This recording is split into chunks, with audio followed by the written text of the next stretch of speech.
He's saying, good evening, gentlemen. How confident are you guys with Vance Joseph getting the full potential out of this defense? I don't know that Zach and I are 100% in agreement on this. Not that we're all that far off, but you start first on this one, Zach. I'd like to think the defense compared to the offense is more like set and forget. They have enough star talent on that side where even a coordinator like VJ can't really screw it up. That my concern is maximizing players on an individual basis. I mentioned this on Thursday's podcast.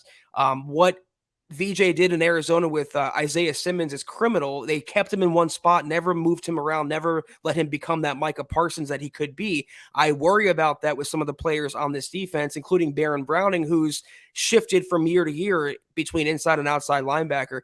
I like the fact that he's an attacking style coordinator. I feel like that'll be good for the Randy Gregories and the Brownings of the world. I just don't know if the defense can be a 10. Is he the one to get him to that point? Are they only going to be a 9.5, for example? Yeah, I agree. Like in the sense of if you're expecting this to be Wade Phillips caliber, you're setting it a little bit too high.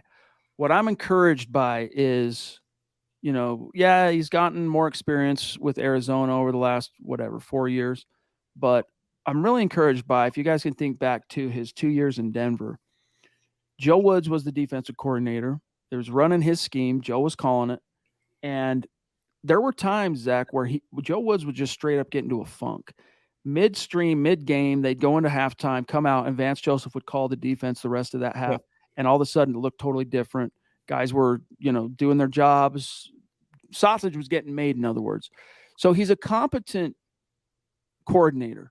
And I feel like, they'll probably be pretty close to what they were last year in terms of like rankings and all that stuff. However, it's going to be hard to maintain that elite standing on third down and in the red zone, which was one of the, it's where Ejiro Evero really was able to hang his hat.